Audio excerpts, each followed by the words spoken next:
आओ रो लें शहे करबला को,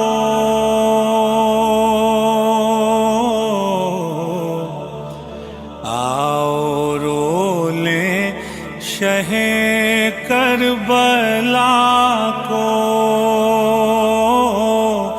जिंदगी का है जिंदगी का भरोसा नहीं, कार जाता नहीं है।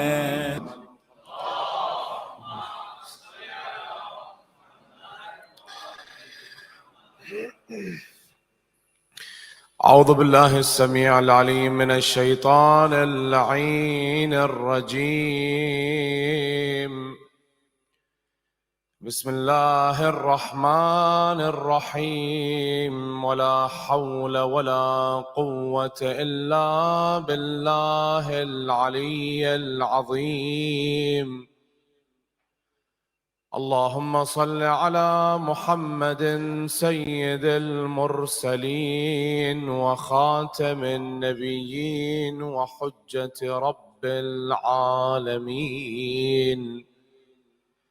المنتجب في الميثاق، المصطفى في الضلال، المطهر من كل آفة، البريء من كل عيب، المؤمل للنجاة، المرتجى للشفاعة، المفوض إليه دين الله. السلام عليك يا أبا عبد الله، وعلى الأرواح التي حلت بفنائك وأناخت برحلك. عليك مني سلام الله أبدا ما بقيت وبقي الليل والنهار، ولا جعله الله آخر العهد مني لزيارتكم. السلام على الحسين وعلى علي بن الحسين وعلى أولاد الحسين وعلى أصحاب الحسين وعلى أخته العقيلة عقيلة الطالبيين زينب الكبرى، وأخيه أبا الفضل العباس، ورحمة الله وبركاته. قال سيدنا ومولانا الإمام جعفر بن محمد الصادق عليه أفضل الصلاة والسلام: كان عمنا العباس نافذ البصيرة صلب الإيمان، جاهد مع أبي عبد الله وأبلى بلاء حسنا ومضى شهيدا. Our first Imam, the commander of the faithful, before the day of Ashura, years before that, he came to Aqil, his older brother, and he said to Aqil, "Oh Aqil, I'm looking for a wife that she comes from a brave tribe, from a courageous tribe. انظر لي امرأة قد ولدتها الفحولة من العرب لأتزوجها فتلد لي ولدا غلاما فارسا شجاعا ينصر ولدي الحسين بكربلاء ويواسيه. Now Imam Ali, the commander of the faithful, Imam al-Muttaqeen, Ya'sub al-Din, Asadullah al-Ghalib, why do you want to get married? And why is it that you're looking for that specific characteristics here? That she must be from a brave tribe, from a courageous tribe. Here he tells us why. And he tells his brother with his request that this woman can give me a child, bear from me a child, that this child can be a faris, a warrior that can help my son Hussein in Karbala. And that teaches us a lesson that when it comes to marriage, you need to look into the right virtues, characteristics of the wife. That wife tomorrow is going to be a mother. That mother will teach your children, will raise your children. And that is why the Imam says, I'm looking for such a thing. I'm not looking for beauty, blue eyes, yellow hair, or blonde, or brunette, tall or short. No, no, no, no. I'm looking for this kind of a woman. Before this request, a lady, and you all know her, by the name of Fatima, Allahumma salli ala Muhammad, bint Huzam al-Kilabiyya, Salamullahi alayha, she had a dream. In her dream, she was sitting and she saw the moon. The moon came closer and closer and closer and closer, and the moon sat in her lap. And then she saw 3 stars, one after the other came, and they sat in her lap. She woke up, she went to her father, she went to her mother. I saw such a dream. Her mother said to her, someone will come and propose to you, and God will give you children. One of them is going to be Qamar. Qamar, moon. Qamar, Bani Hashim.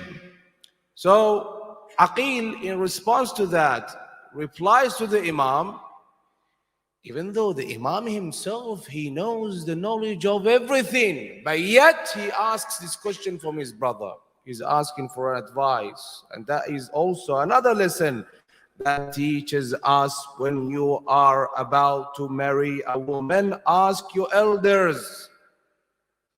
Don't think because I saw her and I fall in love with her and that is it.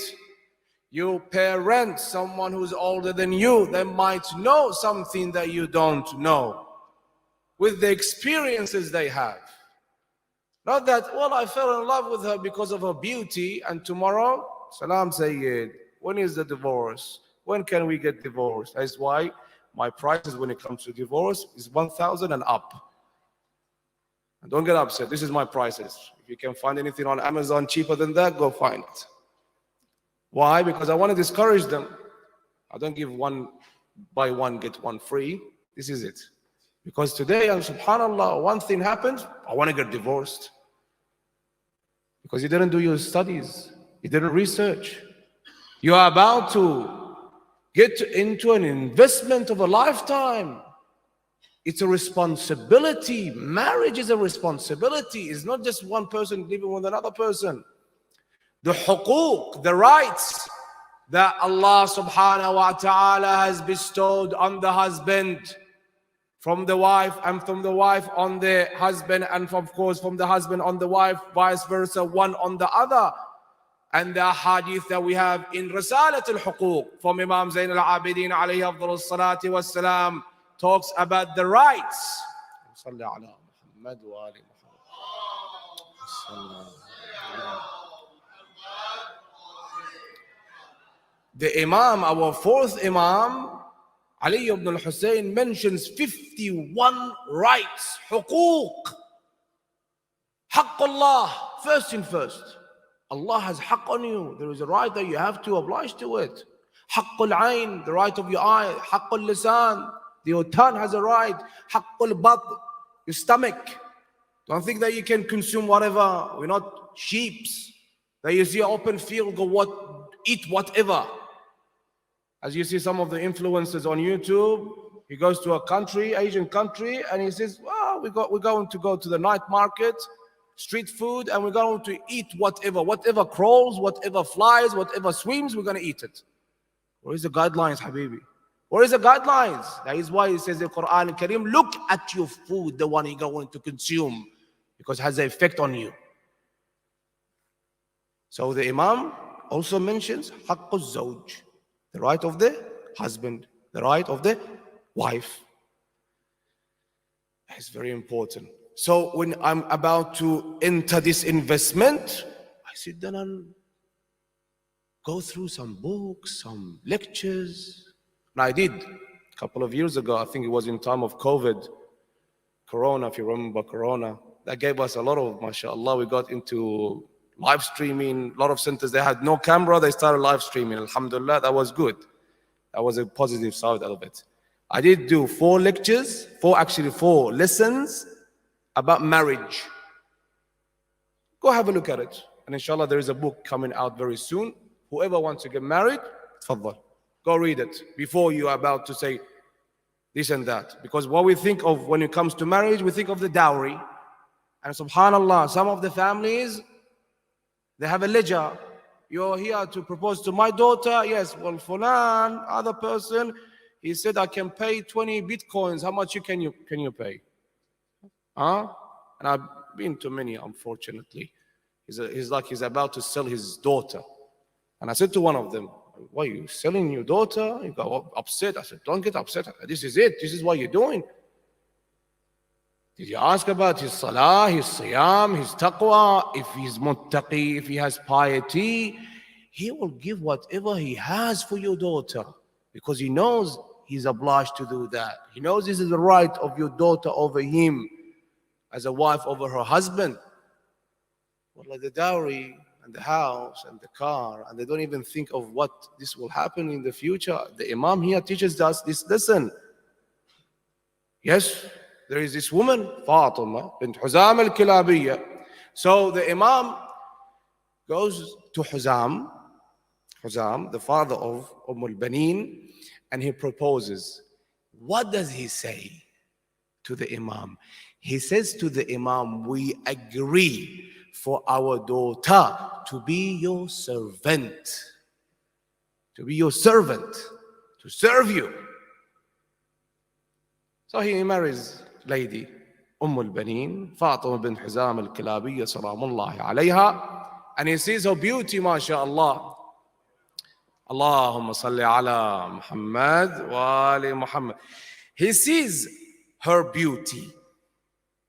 With the beauty, piety. With the beauty, devotion. With the beauty, sacrifice. All in one person. On her wedding night, she comes and she sits in front of Imam al-Hasan, Imam al-Hussein, Lady Zainab and Lady Kulthum like a servant. And she says to them, I'm not here to replace your mother. I'm here merely to serve you. Bear with me, bear with me. And then she gives birth to who? To the first one, that one here. Qamar Bani Hashim, Abul Fadl Abbas. Allahumma salli ala. And she gives birth to the other 3, and she teaches them from the day they can understand, never ever call them by their first name. Never do that. The only thing you can call them by is this: Sayyidi wa Mawlai. Sayyidati wa Mawlati. See the role of a mother? See what she's teaching? You are the sons of Ali and you are the sons of Fatima bint Huzam al-Kilabiyya, and they are the sons of Fatima al-Zahra. They are the sons of the Prophet of Islam. Allahumma salli ala.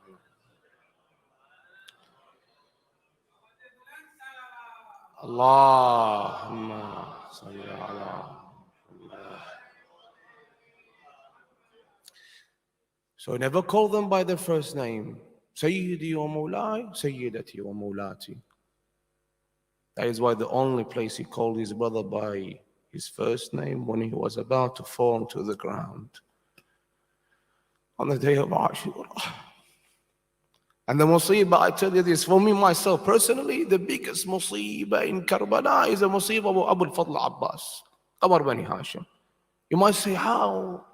Even, and you say the musibah of him or his brother Sayyid al-Shuhada. I tell you the musibah of Abu al-Fadl Abbas, because Imam al-Hussein himself, he cried for Abu al-Fadl.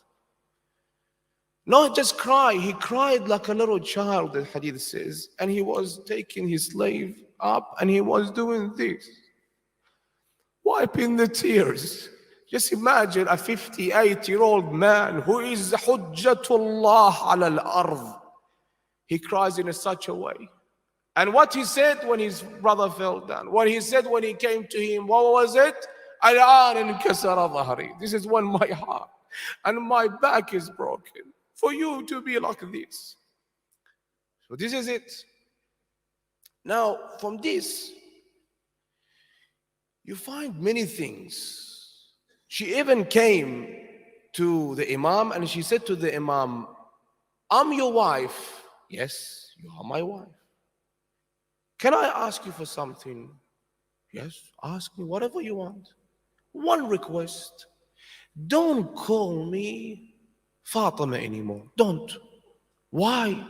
Isn't the name Fatima a beautiful name? She said, yes, it's a beautiful name.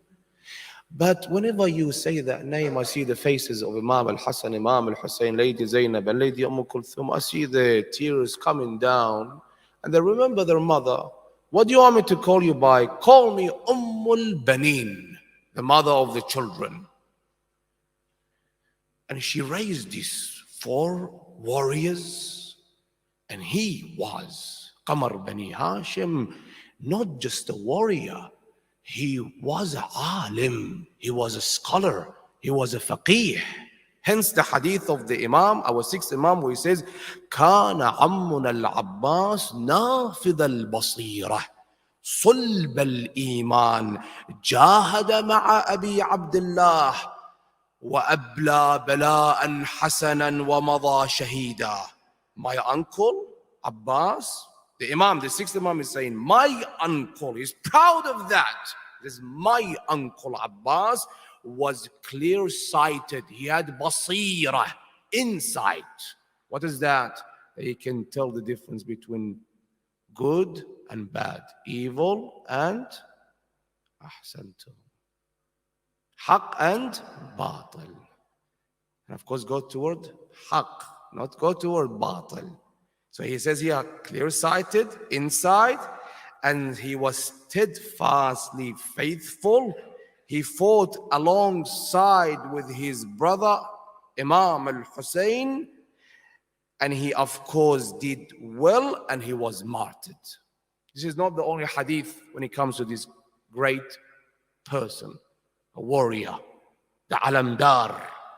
I will mention the other one, inshallah, in the end of the lecture. Bear with me. So, question from the audience here. How many here are fathers? By the show of hand.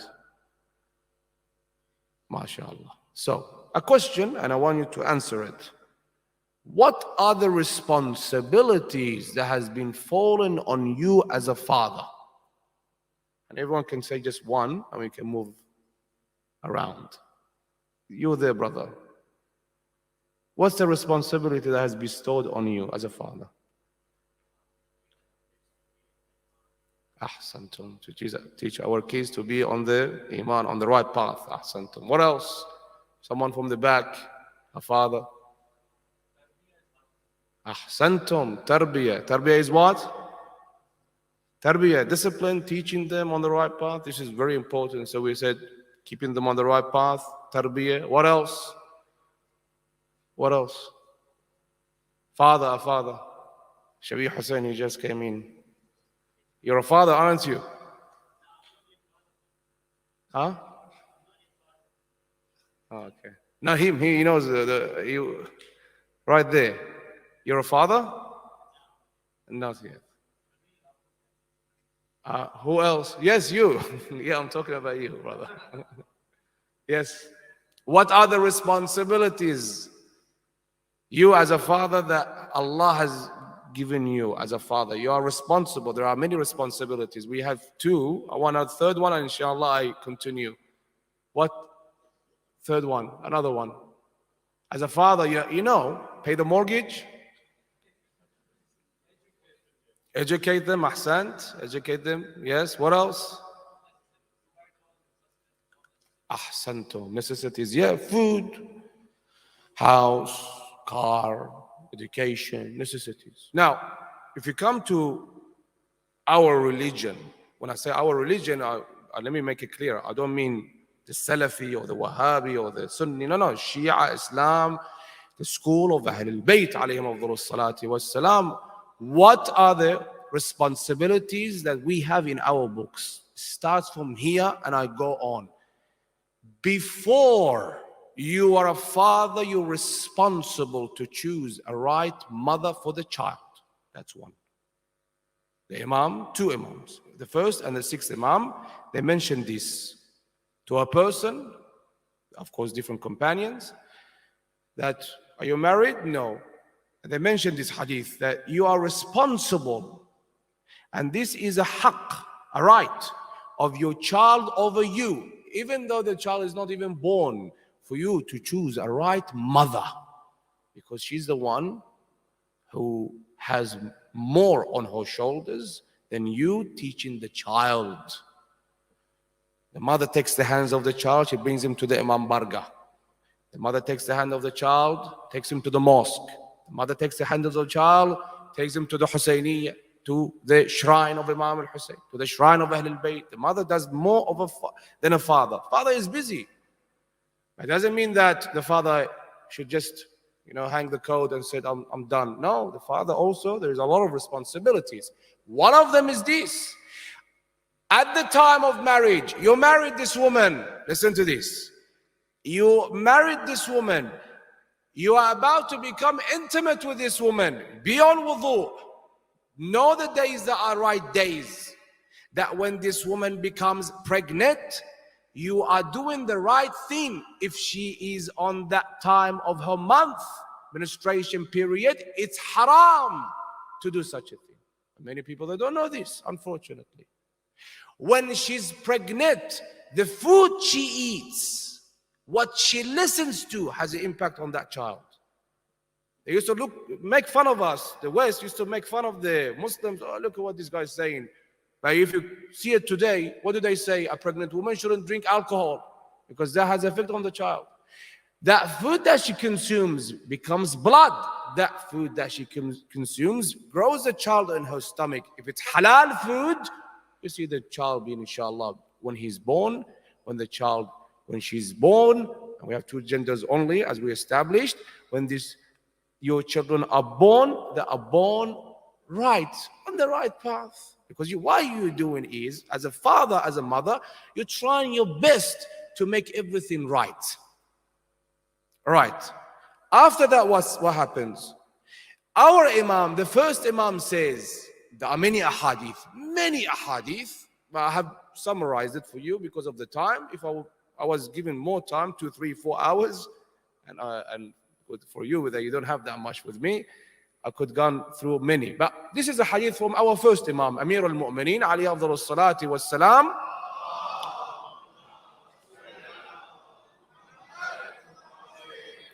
Where he says, حَقُّ الْوَلَدْ عَلَى الْوَالِدِ أَن يُحْسِنَ اسْمَهُ. Name. If it's a boy, Ali, Hasan, Hussein, Sajjad, Baqir, Muhammad, Mahdi, right names. For them to be proud of it. Tomorrow when they grow up, they say, this is the people that I have the name of these people, these role models, I follow them. And that plays a big role, the name. For a female, Zainab, Fatima, Kulthum, Zahra, and then beautiful names that we have. In the beginning of Islam, Jahiliyyah was still there. The ignorance time was still there, the last bits and pieces of it. Some people, they used to come to the Prophet. Rasulullah used to ask them this question, what's your name? A person, one of them, he said to the Prophet, my name is Harb. Harb means war. The Prophet said, what? Yeah, this is what my father called me. The Prophet used to tell them, can I change your name? Yes, of course. Your name is Abdullah from now on. Another one came to the Prophet. He said, what's your name? He said, Zubala. Zubala means rubbish. He said, Zubala? He said, yes, that's what my father called me. Rasulullah changed his name. Because name plays a big role. Then, what's after name? That's it. We established a couple of them. Now name, after name, what happens? Of course, there are many things. There are traditions. Traditions in Islam. That you do the aqiqah. The aqiqah, the sheep that you slaughter. The adhan in the right ear. And the iqamah in the left ear. Yes. You pay some sadaqah. You shave the head of the child and the weight of that hair of the child. You give sadaqah. If it's gold or silver, this is what the Prophet did when Imam al-Hasan, Imam al-Hussein were born. Now, after that, see, there are responsibilities. We're not here just making more and more of us, having a football team. That's not the reason of it. The reason is what? It's quality versus quantity. Yes? What's after that? وَيُحْسِنُ أَدَبَهُ. Adab. Like the brother mentioned. Adab. Adab. Manners. This book here, even though this is Arabic Farsi, you might find the Arabic English. It's called, I'll read you the Farsi and then I'll tell you what it is. Name Imam Ali ve Imam Hasan. This is a letter that the Imam, our first Imam, wrote to our second Imam, because Imam al-Hasan is the eldest, yes? After the war of Siffin, this letter is in Nahjul Balagha. It's letter 31. If you want to read it, it's there. Letter 31. What this letter is, this is the first letter, the first book that was written about akhlaq and manners and tarbiyah. Tarbiyah. The first letter. The Imam in this letter, the Imam goes through 130 advice to who? To Imam Hasan al-Mujtaba. Does Imam Hasan al-Mujtaba need any of this? But as a father, he's writing to his son. And here, the Imam starts with taqwa. First in taqwa. Taqwa, the foundation. And the Imam goes through, I'm not going to mention 130, just for a reference for you and I. This is a great book as a father to sit down and read this. You can go through a Nahj al-Balagha and find the translation of it and read it. Beautiful. The Imam, our first Imam, even when he was on his deathbed on the 21st of Shahr Ramadan al-Mubarak, what did he say to his family members? Gather around. I want to say my wasiyyah. My wasiyyah, this is it. What is it? They all came, all of them. They gathered. The Imam had more than 36 children. The Imam, he was married more than once. One of them, of course, was this lady, al-Baneen. They all gathered. Imam al-Hasan, Imam al-Hussein, Lady Zainab, Muhammad ibn al-Hanafiyyah, Abu al-Fadl Abbas, all came. And the Imam started his will. I don't know if you heard of it.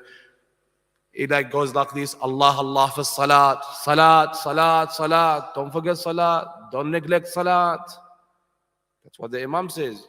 Just imagine he's about to depart from this world. He says the most important things. Allah, Allah fil Quran. Quran, recitation of Quran. That is why the Prophet says, Rasulullah sallallahu alayhi wa sallam,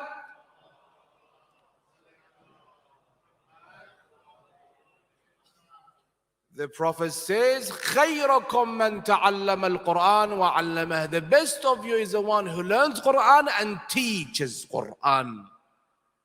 teaches. Quran is not for only in the month of Ramadan, that today they burn in the Quran. They've done it twice, and it's becoming this trend. And we as Muslims, we're not talking about this, we're not condemning it. We are all responsible. We have to say it. The Prophet said, كلكم راع وكلكم مسؤول عن رعيته. You are all shepherds, and you are all responsibles of the flock of the sheep. What does the shepherd do? A shepherd, ra', what does he do? He takes 20, 30, 40 sheep. He takes them out for them to eat, for them to drink. And he's standing there alert, like this, looking around. Afraid of what? What is he afraid of? A wolf, a wild animal, a beast coming and attacking the sheep. And he has a dog with him. He's looking around. The Prophet says, you are like a shepherd. You have to be alert. A father always has to look. What's happening in his house? What's happening in the community? When a time that alphabet community has come and they have made this video, I don't know if you've seen it, we're coming for your children. We're coming for your children. And that shows how disturbing and how disgusting these people are. This is when you need this majalis. That's why last time I mentioned of what some people are mentioning in our own community about the majalis. And some people, they message me, say it, you're becoming very attacking that person and that person. I said, listen, as I mentioned in my lecture, go listen to the whole thing. If it was something personal to me, wallah, I forgive the other person. I wouldn't even think about it twice. But this is the time that we need this majalis. We are in a desperate need of this majalis. Now I come and say we don't need that many nights? That's not right. That's not right. The child needs this majalis. We as parents, we need this majalis for me to come here to socialize, to talk to you, to know of your problem, my problem. I can help you, you can help me. And to hold on to these children that are our responsibilities. The ayah says in Quran al-Kareem, Bismillah ar-Rahman ar-Rahim, Ya ayyuha alladhina amanu qu anfusakum wa ahlikum naran وقودها الناس والحجارة عليها ملائكة غلاظ شداد لا يعصون الله ما أمرهم ويفعلون ما يؤمرون. O believers, protect yourselves and your families from a fire whose fuel is people and stones. Protect yourselves and your families, your children. Not that I come and I share the pictures of my children with everyone. And this has to stop with the parents and the fathers and the mothers. That we share the picture of my child with the world to see it. It's his birthday, it's his christening, whatever they have the other side. And we have fallen into this. And we follow their lead as if we don't have our own identity. We don't have our own role models. They have Christmas, I have to have Christmas. Well, we don't have enough ayat. We don't have enough birthdays where we celebrate for the imams, for the ma'soomeen, for the infallibles. I have to have Christmas. I have to bring a Christmas tree into my house. And I know a person who is a divorcee. He said to me, Wallah, Sayyid, my wife, my ex-wife, Christmas, it was a must that we have a Christmas tree. And before the month of Muharram, he sent me a message. I said, what is that message? He said, look, my ex saying to me, don't take our children to the majalis. I don't think it's age appropriate. What are we talking about here? That it's not age appropriate. What are we saying here? So from one side, put the Christmas tree up. Now you want to celebrate Christmas, go celebrate Christmas. Of course, we celebrate the birthday of Isa ibn Maryam, but that's not the date anyway. So the ayah says what? The ayah says, protect yourselves and your families. Protect them. Don't be this public person putting everything on the web, everyone to see everything. We have come to a disturbing age that everything can be fabricated. Everything can be changed. Everything can be shared. And if a person becomes your enemy and they know a bit of technology here and there, and they hack into your device, they hack into your iCloud account, whatever it is, look what they're going to do with you. They can destroy you and destroy your life. The scams that we have, and I don't know if you noticed, in the beginning of the year, there was thousands of scams going around. Now I come and I put a picture of my daughter, a picture of my son for the world to see on Instagram, on Facebook. This has to stop. We don't need to do that. I mentioned the hadith of the Imam, our ninth Imam, where he said, and this hadith is also similar to the 6th Imam. There is a hadith similar to one another. He said, "Astur dhahabaka wa dhihabaka wa madhhabak." Conceal this. You don't have to share everything. But we have come to this age that we want to share whatever. We have that problem of over sharing.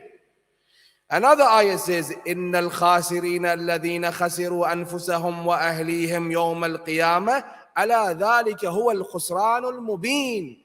The losers are those who will lose themselves and their families.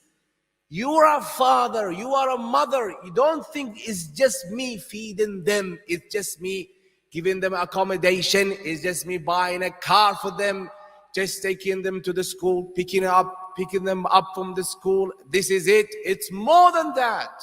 It's more than that. It's a 24/7 job. That's why you see my beard is becoming white. Yes, it is. It's a 24/7 job. And there's no thank yous in the end. There's no paycheck. You have to actually pay yourself as a father. It says what? Don't become those losers, who are those who will lose themselves and their families on the day of the resurrection. That will be a manifest loss. This is the ayah of Quran al-Kareem. Verse. Now let's go to Risalat al-Huquq. I mentioned a couple of things there, if you don't mind. In Risalat al-Huquq of Imam Zayn al-Abidin alayhi afdalus salati was salam, the Imam says this.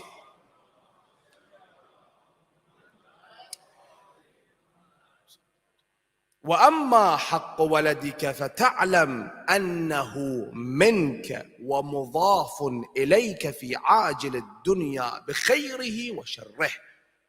And know that your child belongs to you. And whatever that child does, good or evil, comes back to the father, to the mother. Comes back to them. That's why we say, Rahmanallah walidayk. Don't we say that? May Allah put rahmah, mercy on your parents. If that person gets up and recites a majlis, if that person writes a book, if that person is a good person in the community. But if that person is on the opposite side, he's a tyrant, he's an oppressor. What do we say? Allah yal'anak wa yal'an abuk. May God curse you and curse your parents. Saddam Hussein, who comes and says, Allah yarhamah? No one.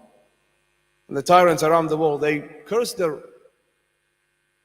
fathers, they curse their mothers because of their upbringing.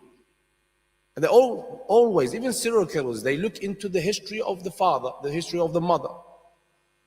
Many of them, if you look at the biographies of the serial killers, you see that there was either a mother, she was abusive, or the father was abusive. And of course, when it comes to the ulama, when it comes to the scholars, Sheikh al-Ansari, rahmatullah alayh, his mother passed away. Sheikh al-Ansari, rahmatullah alayh, is one of the ulama, one of the scholars, one of the teachers of the Hawza. Until today, he's a renowned teacher. Until today, his books are taught in the Hawza. White beard, old man, his mother passed away. He took his amama off and he started hitting on his head. His students came to him. His students said to him, you're a halim, old man, grand ayatollah. He said, what? Stop this. He said, whatever I have is because of the mother. She got me to this place that I'm now a alim. It's a mother, what she feeds. It's a mother, that what she teaches. And of course, it's a father, what the father does. Yeah, hence, Amir al-Mu'mineen writes a letter to Imam Hasan al-Mujtaba. And the ulama, our old ulama, Sayyid ibn Tawus wrote a letter to his son, a book. In it, he advised him. Luqman al-Hakim, you know him. There is a lot of stories of Luqman in the Quran. He wasn't a prophet. He was actually a slave. Luqman al-Hakim, he had a son. And he advises him and he gave him many advice. A father should do that. So here the Imam says, وَأَمَّا حَقُّ وَلَدِكَ فَتَعْلَمْ أَنَّهُ مِنْكَ ومضاف إليك في عاجل الدنيا بخيره وشره. Good comes back to you. Bad comes back to you as a father. You don't just procreate and throw them into the world for them to live. No, they come back. It comes back to me as a Muslim, as a Shia, because I have these guidelines, I follow these teachings, I have these role models. And then the Imam says, وَأَنَّكَ مَسْئُولٌ عَمَّا وَلَّيْتَهُ مِنْ حُسْنِ الْأَدَبِ. حُسْنِ الْأَدَبِ, that means right manners. وَالدَّلَالَةِ عَلَىٰ رَبِّهِ, and teach him about God the Almighty. دلالة على ربه. والمعونة له على طاعته, and teaching of obedience to Allah subhanahu wa ta'ala فيك وفي نفسه, and in you and in the child. Because we always talk about حقوق الوالدين, don't we? And the fathers always come and they say you talk about حقوق الوالدين, my son doesn't respect me. They want mothers. I was leaving Al-Mahdi Mosque, a mother came after me when my lecture finished. Sayyid, speak with my son. I said, my lecture tonight was about something else, I think. Similar to this, but of course Farsi, and it was about his حقوق on you. So go listen to the lecture. And of course, yes, a child must respect their parents. وَلَا تَقُلْ لَهُمَا أُفٍّ وَلَا تَنْهَرْهُمَا. Why does the Quran say off? Because there's nothing less than off.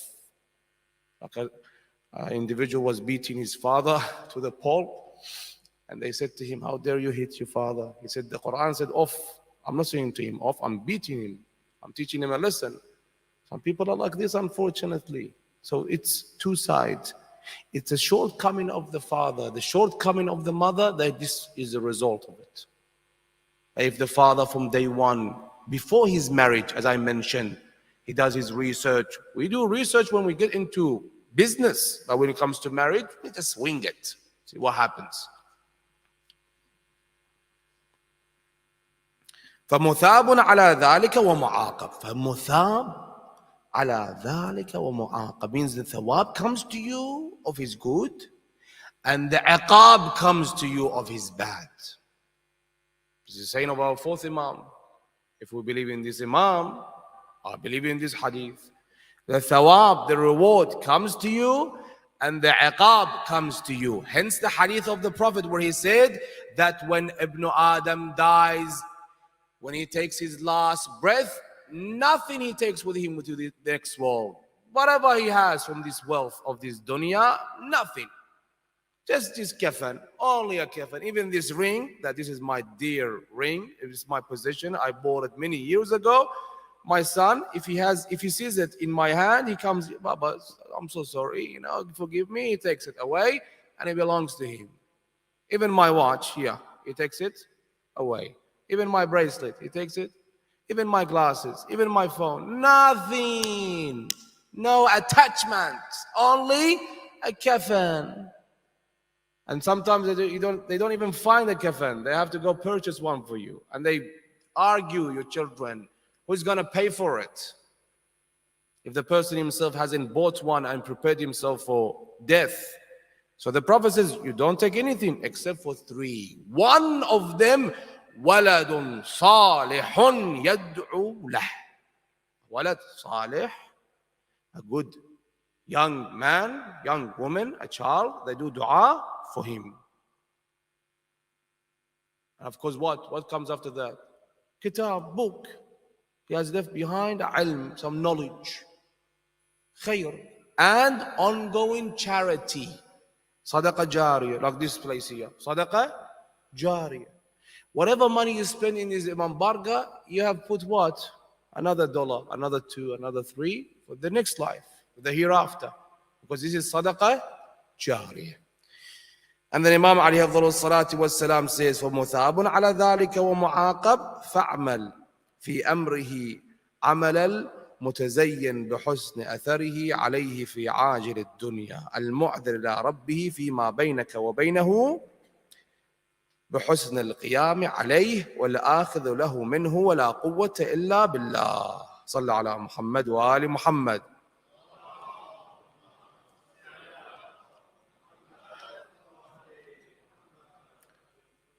So we establish this. before marriage, time of pregnancy, birth, upbringing, and then now, what is our responsibility from that time, from his birth to when? Until he's an adult. That you even help him to find a wife. This is all on you. It doesn't end until when he has a child, you're a grandfather, you're a grandmother. Dad, take my son, take my daughter. I want to go out. It's a 24-hour job. And it's a responsibility. We should all know this. We should all know this. It has been fallen on every one of us. It's not just my responsibility, or the marja'iyya's responsibility, or the imam's responsibility. If we take our eye away for a moment and the wolf comes and throws itself on the sheep and starts eating it and killing it, and I go, oh, let's see, this is another victim. This is what happens with our children, that we look away years and years, and then I come back, I can't even recognize this child. It's done.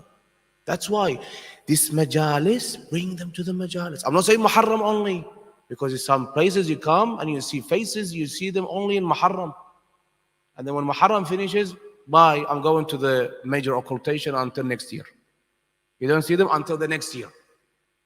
These centers, these mosques, these schools are for this. This is the reason of these places. That throughout the year you have programs for them. Throughout the year. And I really want to thank you, as your center is doing wonderful with the program that you have for the children there. That's a beautiful program.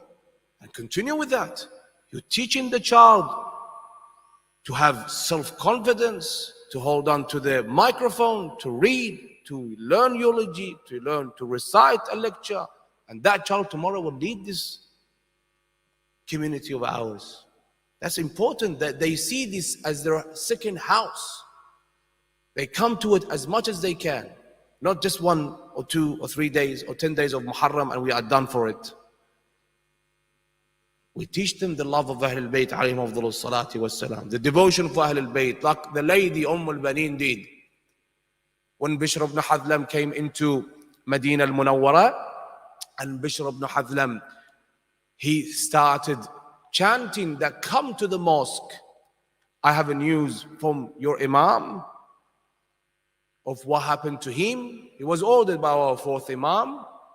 When they were near Medina, he said to him, go to the mosque and tell people of what happened to my father and his family members and his companions. So he went to Medina and started calling out, oh, people of Medina, go to the mosque. I have a news for you. Everyone was going. This lady came. She was holding a child in her hands. She came, and she said to him, tell me what happened to Hussein. He says to her, old woman, I said, go to the mosque. She said, you see me that I'm carrying a child. It's hard for me to go to the mosque. Tell me what happened to Hussein. A person was walking by. He came to him. He said, you don't know her? He said, no, who is she? What did he say? He said, this is Al-Banin, the mother of Abu al-Fadl al-Abbas. Oh, Al-Banin, my condolences for your children. My condolences for your children. And he named them one after the next. And every time he names a child, he says to him, oh man, I'm not asking you about my children. I'm asking you about Hussein ibn Ali. Where is Hussein? How is Hussein? He says to her, my condolences for your son, Qamar Bani Hashim, Abu al-Fadl al-Abbas. The hadith says as soon as he mentioned that name, and he said that Abu al-Fadl al-Abbas was killed in Karbala on the day of Ashura. They cut his right hand and then his left hand, and they did to him such and such. The child that she was holding fell to the ground, and she said to him, I said to you, I'm asking for Hussein. I didn't ask even about Abu al-Fadl al-Abbas. كل من ومن تحت الخضراء فداء للحسين. Whatever the sun shines on, they're all for Hussein.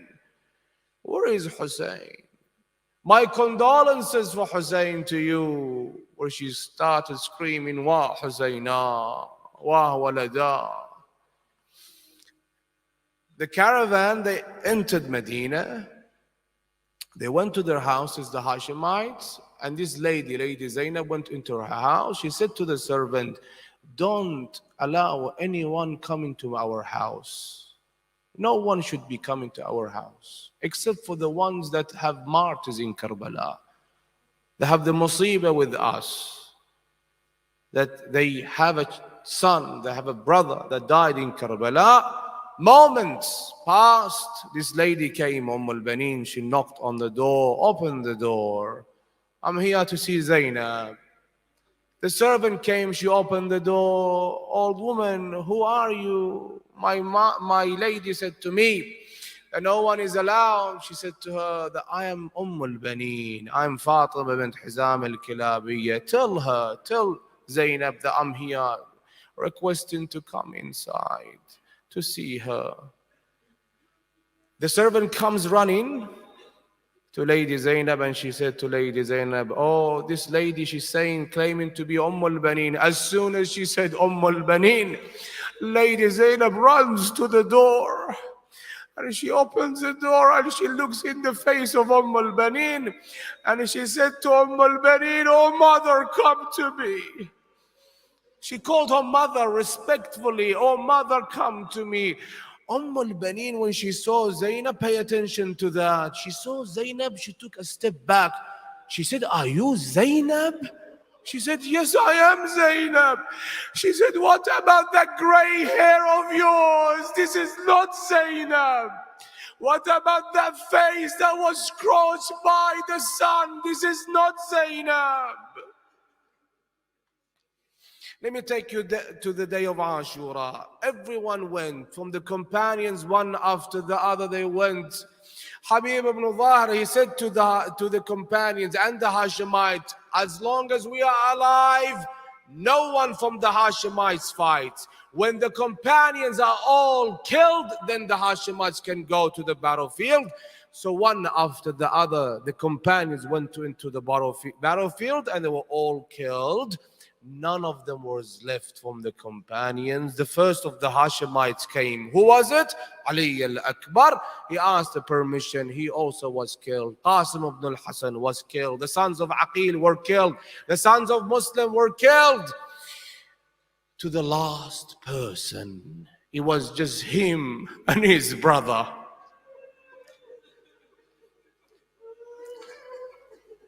The children, whenever there was a person going into the battlefield and that person was killed, they look at the percham, at the alam, at the flag. If it was still waving, they say, no, it's fine, he's still alive. Abu al-Fadl Abbas is still alive. So the hadith says it was just these two. He started taking steps to go to his brother to ask permission to go to the battlefield. The Imam said to him, oh brother, don't come to me. I know what you want from me. Don't come. Go back, go back. It's a big musibah. He comes to his brother, he said, oh brother, let me go. I want to take revenge from these people. They said that they're going to help us, but they betrayed us. He said to him, oh brother, one condition, I just send you to bring some water for the children. Just do that for me. Don't you hear the cries of the children? They crying out, al-atash, al-atash.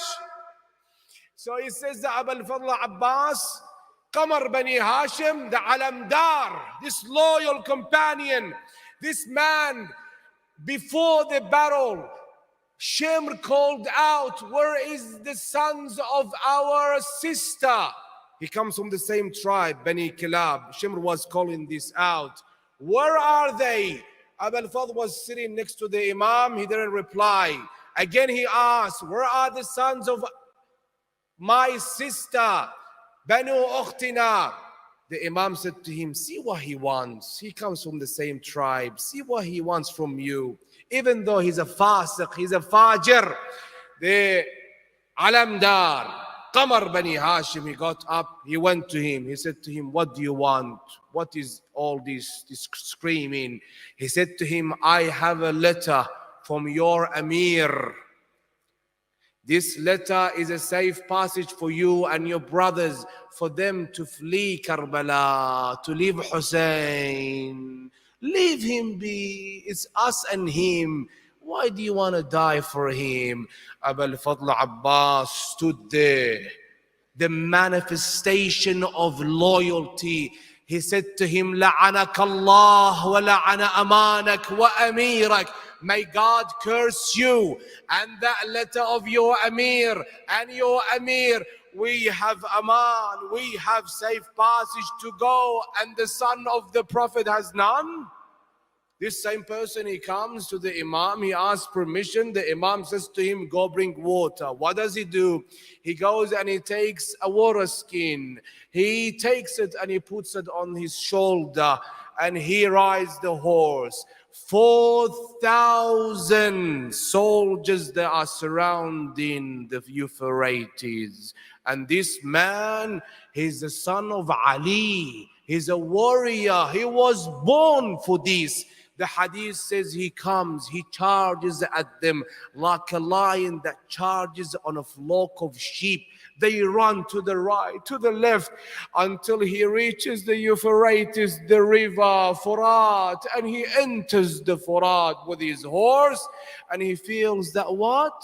He feels that coldness of Furat. Imam Zain al-Abidin says in a hadith, this hadith is what the Imam talks. The Imam says, رحم الله العباس بن علي فقد أبلى وآثر وفدى أخاه بنفسه حتى قطعت يداه فأبدله الله بهما جناحين يطير بهما مع الملائكة في الجنة كما جعل لجعفر بن أبي طالب وإن للعباس عند الله تبارك وتعالى لمنزلة يغبطه بها جميع الشهداء يوم القيامة. What does the Imam say?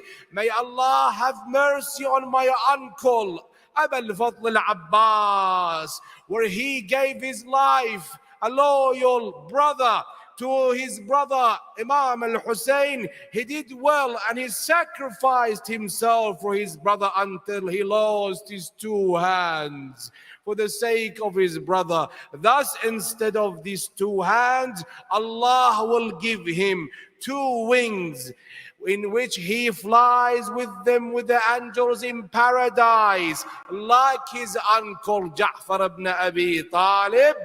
And Abu al-Fadl al-Abbas is a person that the other martyrs, they all look up to him. Now this man, he enters the Euphrates.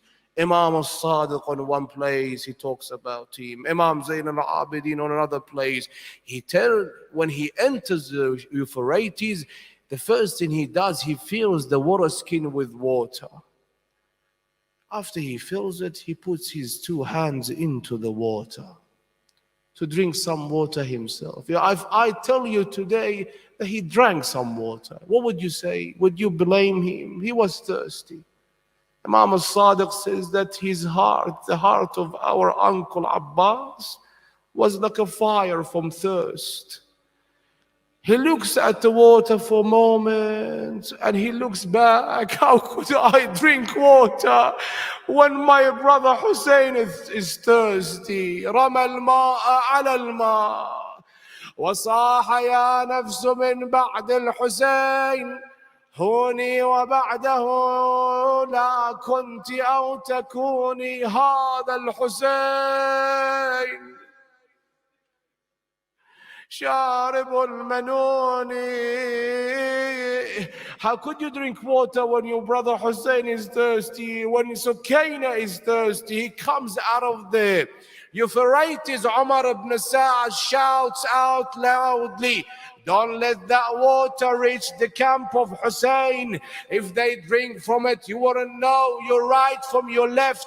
surround him from every side and attack him. They came in thousands, attacked him in thousands. One came from the right and he severed his hand, his right hand. He called out, Wallahi in qata'tumu yamini, إني أحامي أبدا عن ديني وعن إمام صادق اليقين. He takes the sword with his left hand. Another enemy combatant comes and he severs his left and he calls out, لقد قطعوا ببغيهم يساري يا رب ألقهم حر النار. He takes the water skin with his teeth, and what he wants to do, the only thing he wants to take that water skin, that water, to the camp of Imam al-Hussein.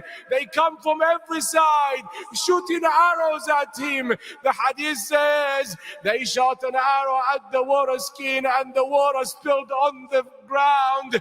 As soon as they did that, he stood there, doesn't know what to do. Does he go back to the Euphrates or does he go back to Hussein?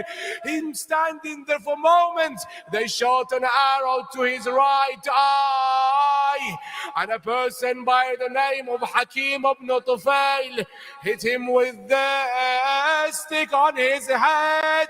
This is when he called out, Ya Kha, Ya Aba Abdullah, Hussein, oh brother, come to my rescue.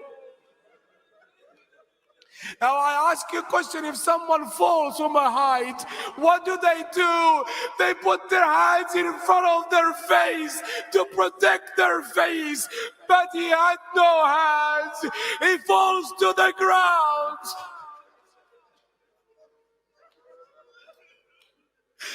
The Imam comes, charges at the enemy combatants. He said he came like a lion charging at the sheep. And the Imam was crying, seeing them fleeing, running around, escaping him. And he calls out, إِلَىٰ أَيْنَ تَفِرُّونَ وَقَدْ قَتَلْتُمْ أَخِي إِلَىٰ أَيْنَ تَفِرُّونَ وَقَدْ قَتَلْتُمْ عَضُدِي. Where are you running from? And you killed my brother. He comes to his brother and he comes down from the horse. He goes to his brother, but Abu al-Fadl can't see because of that arrow in his right eye and that blood on his left. So he hears some movement and he calls out to whoever you worship, give me a couple of moments. He says to him, the Imam says to him, what do you want to do with those moments?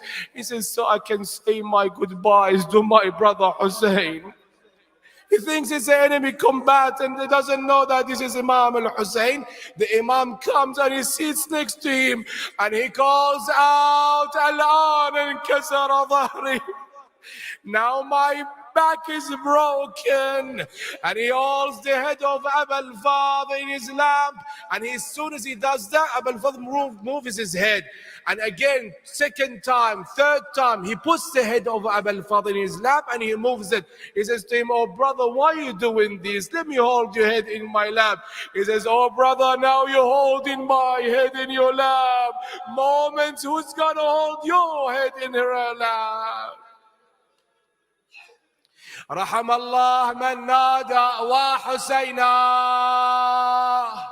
Call out with the loudest voices, وحسينا وسيدا وإماما. He takes his last breath, he gets up to go back to the tent, but he doesn't know what to do now. Does he carry him back or leave him there?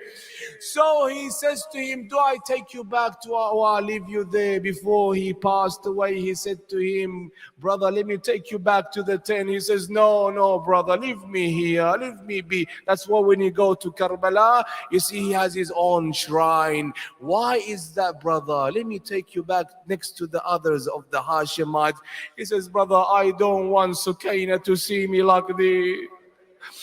And I don't want Sukaina to say, where is the water that you promised us?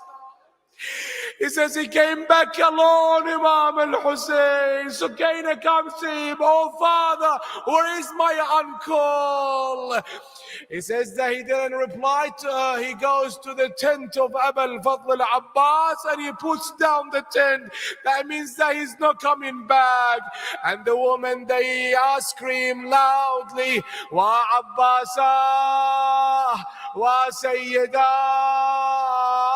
Wa Madluma.